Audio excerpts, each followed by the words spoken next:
from YogaJo and welcome to day 4 of the Yoga Lockdown Challenge. It's so exciting. Okay, so today will be a little bit different as it always is. Let's get started straight away. So let's grab our blocks. You're going to take a seat on a block, on a blanket, something that's comfortable. And you're going to take your legs out straight. So this is called Dandasana, our staff pose. So sitting up nice and tall, and I want you to place your palms up, close your eyes, focus on your breath. Nice deep breathing. As you inhale, allow your belly to expand like a balloon, and as you exhale, allow the navel to work towards the spine. Breathing deeply, in and out. Thank yourself for being here, and just set your intentions for today's class.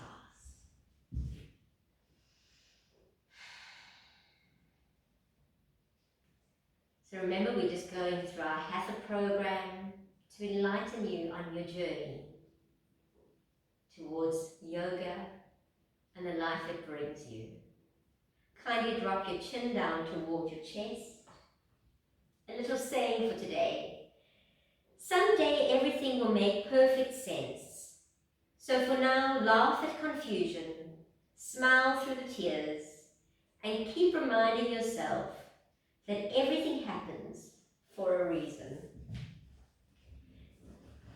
Slowly begin to open up your eyes. Draw your eyes along your legs until your chin is parallel. Bring your palms together. Welcome to yoga. Let's take our arms out to the side. Big inhale, lifting up tall. And exhaling all the way out. Once again, inhale, lifting up tall. And exhaling all the way out. So I want you to take your right foot and you place it over the left, stretching it out there. So those who can, you're going to bring your left foot in and place it in there, keeping the right leg up nice and tall. So sitting up tall, we're going to do a little bit of twisting, holding on with the left hand, the right arm's going to go behind. Inhale, lift up tall, and as you exhale, you're going to start to twist a little over the back shoulder. Breathe into it, stretching. Hold that twist and focus on the breath. Slowly turn your head to look over the front shoulder and back over to the back shoulder. And let's come back to the front. Straighten back out your left and your right leg. Let's go to the other side. So you lift up your left foot, placing it over.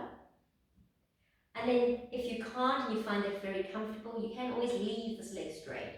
Otherwise, bringing that leg in, placing it down, holding to that knee, sitting up nice and tall. Now holding with your right hand, left arm's going around. Inhale, lift. Exhale, twist. Look over the back shoulder. Keep lifting, keep twisting. Hold it there. And slowly turn your head to look over the front shoulder. And let's go back. And you can slowly come all the way to the front. So we'll come off our little blocks. You can keep your block handy. We're going to work into a little bit of our cat and cow very quickly. So hands directly underneath the shoulders. Knees directly underneath the hips. And let's inhale, lifting up. Exhale, rounding back down. Inhaling, lifting up. Exhaling down. Last one. Inhaling up. And exhaling down. Coming back in. So today we're working to a pose called your dolphin pose. It is tough. It's I would say one of the toughest poses, but it's equivalent for people who can't go up into a head balance yet. I would put them into this. It's also for people who are menstruating, I would put them into this because they can't go into the head balance. People who are suffering with neck injuries, who can't go onto their head, they would definitely go into this pose. It's a warning to those who have got tight shoulders. that is not great for you. Also, if you suffer with high blood pressure, you can also go into this pose. It's because it's kind of like your down dog, but it's a bit harder than your down dog. But it definitely is an inversion, so it gives you the same benefits of an inversion, which are great benefits for the heart and for the lungs. Definitely opening up mental depression. There's lots of great benefits I can always post onto the group. So I like to personally use a block for it, and that's because you tend to cheat and you bring your hands back together. However, there's a lot of people who might find they've sore shoulders and they can't do it with a block. So you could use a block or a book, and you would have your hands holding onto it that size. The other most important thing is your elbows need to be directly underneath your shoulders, because if they're out, you're going to put your head down. The idea is your head has to be above the floor. That is the most important. Your head is not touching the floor. That's why it's fine for people with neck injuries or neck injuries or back problems. Shoulder issues, I would say go into the down dog while we do this, but because it stretches the shoulders. So the elbows are in, the hands are flat, and you're literally doing a down dog on your elbows. So what I'm doing is I'm tucking my toes, and I'm lifting myself up. Now please note, I'm not here because that hurts the shoulders.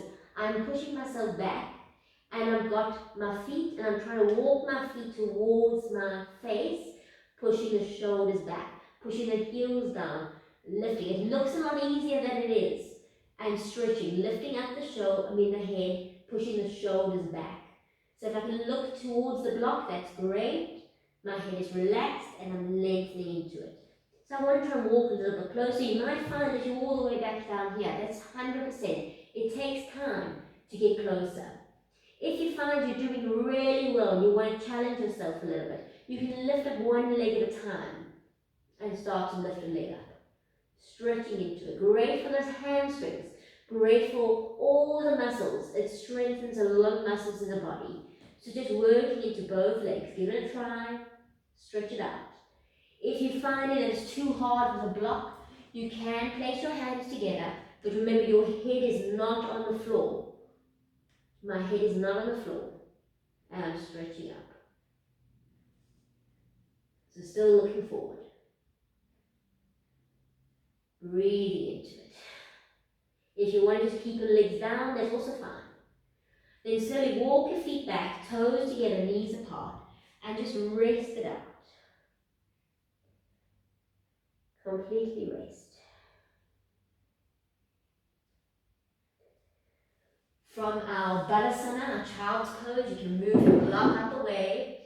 We're going to work into our down dog, so stretch out those fingers, tuck in the toes, let's go up into our down dog, stretch out. Walk out from side to side. So we're just going up straight away, we're getting into it. Relax the head. Beautiful. Fantastic. Let's look at the hands. We're going to walk our feet towards your hands. Head down, bend your bones, touch ankles apart. Release the head. Hands to prayer, roll shoulders, lengthen, up you come. Standing nice and tall, shoulders back. Inhale, lift, clasp hands. Work over to each side. And slowly, arms coming all the way out. Okay. So just to get the body a little bit warm, we're going to work into one round of sun salutations and see how it goes. Just, you can always watch if you don't want to do that, but standing tops of the mats. Let's inhale, lift. Exhale, swan diving, far forward. Hands to the front, hands to the side. Inhale, lift. Exhale, right leg back, open to the chest. Flattening hands, left leg back. You're welcome to drop your knees or work into a chaturanga over those toes. Urdhva Mukha up, opening up. Tuck the toes under, pushing into your down dog. Stretch it out. Look at the hands, right foot, right thumb. Left foot, left thumb. Head down, hands to pray. And up we go. Inhale.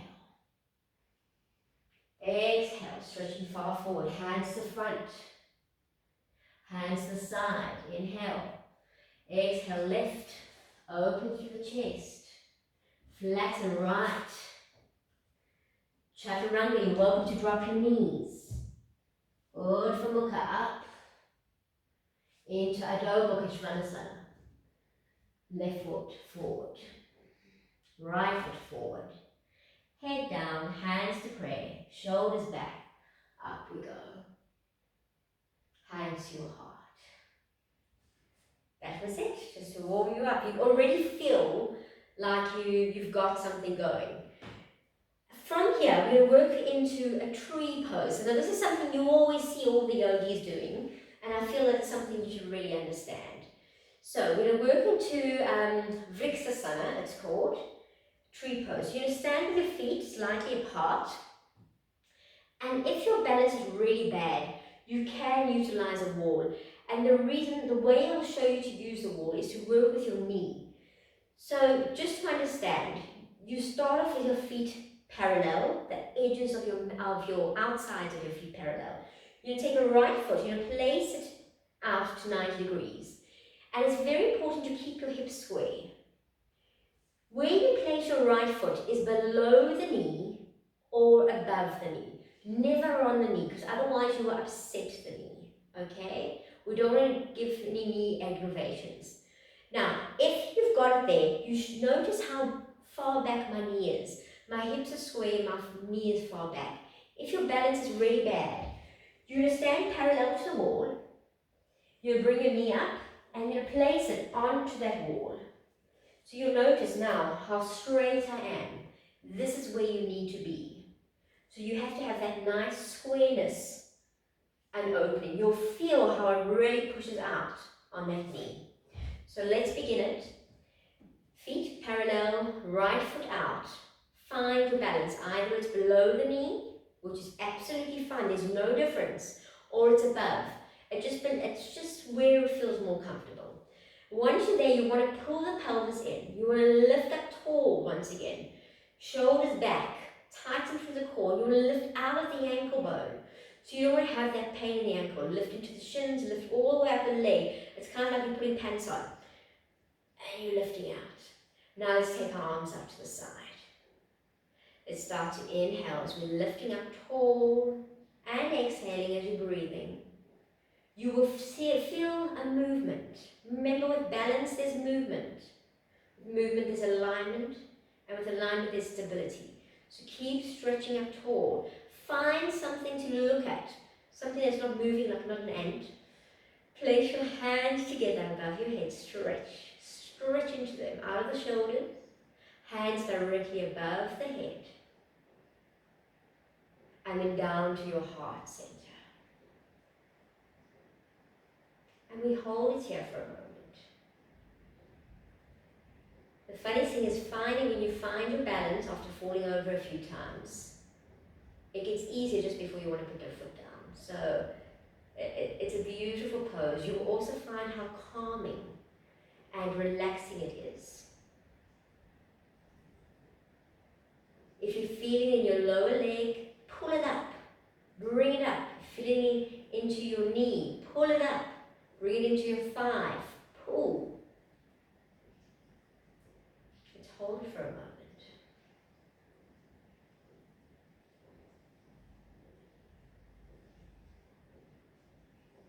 Just checking the time so we can hold for like a minute. Keep pushing the knee out, keep bringing the hips forward, shoulders back. Nice deep breathing.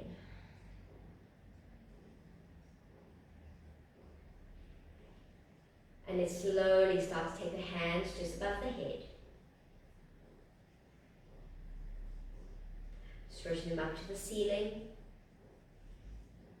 And then slowly starting to open.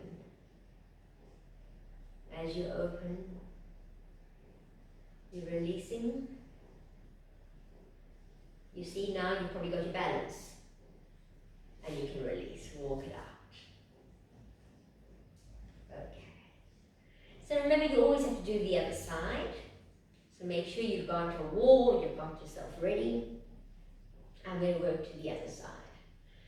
So you're going to place your feet hip distance, or not hip distance, just slightly apart.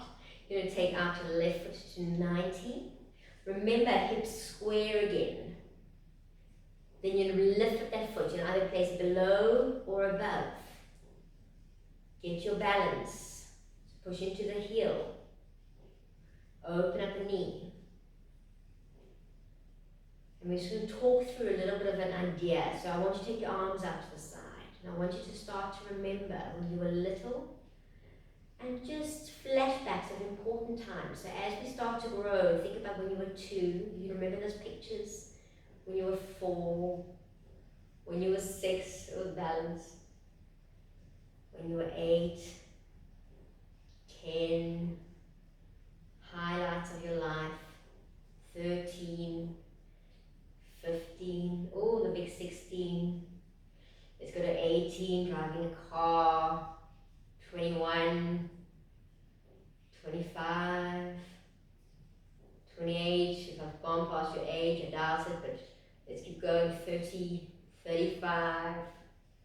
Think of all those wonderful times. Think about when you got married, if you had kids.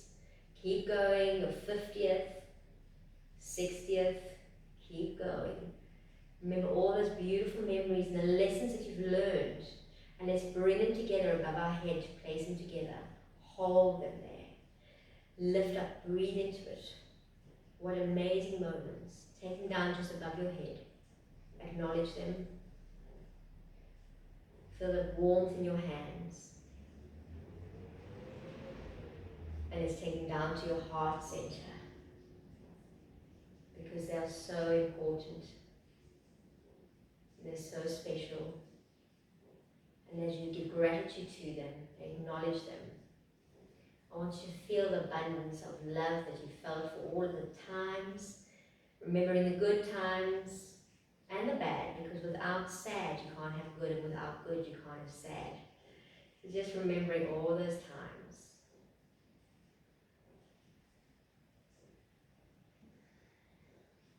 Just holding it there for a moment. And as you breathe into it, I want you to take all the memories and the lessons that you've learned, gather them up, and slowly start to take them just above your head. And now you're going to share them with everybody around you in this universe and in the world. Just let them go out there. I'm sure you already do. All the wisdom, let it travel. And slowly as you come back, you can now release your foot. It's probably stuck there. Okay, and walk it out. Do you feel the difference? Was that easier or was it harder? Just something to think about. So that just takes you into place what we're doing in yoga. From there, we're going to start, we're going to work a few floor movements. I think it's important that we do a lot of standing. Let's go to a little bit of floor stuff. So I want you to get yourself a belt. A great belt is obviously your nightgown, the belt from the nightgown, a tie, stockings. Just improvise. I actually have on my YouTube account, I've got a little PowerPoint of things, ideas to use at home to use for props and equipment. So I've got a belt. Grab hold of them and let's get started. So you always pause. We're going to sit down. Now if you have a really bad back and you're really low like this and you suffer with a lot of back problems and tight hamstrings, I need you sitting on something, a block or a blanket. So you would sit up a little bit taller. Can sit straight, but I want you to be aware of your body. I have my major saying in my classes is, you listen to the whispers. And the reason being is because the screams are too late. When your body screams, it's just too late. So I want you to listen to every little whisper that your body tells you and know that it's telling you something. So what we do is we're going to sit up nice and tall. This is Dandasana. We sat in to begin with. our staff pose. And if you're watching TV, this is a great way to exercise because everything should work. Flex your toes. Remove the flesh from behind your buttocks, except for the guys. It's mostly a chick thing. Flex into the heels. You want to push your knees down and your ankles down, because what I tend to see is when people push their knees, their ankles come off. You need to learn your body to be able to push down both, to be able to have full awareness so you can straighten out the legs. You're not only putting up the thighs, you're pulling up everything. At the same time, you're lifting and you're getting a nice straight back. Your fingertips can just touch the floor, but there's nothing about it that's doing anything. When you do this, you're utilizing the whole entire body, the toes to the nose, shoulders down, and your whole core is working. I want you to focus on this beautiful movement. This works everything. You will find it's a pose that works. If you had to sit like this, you wouldn't suffer with back problems.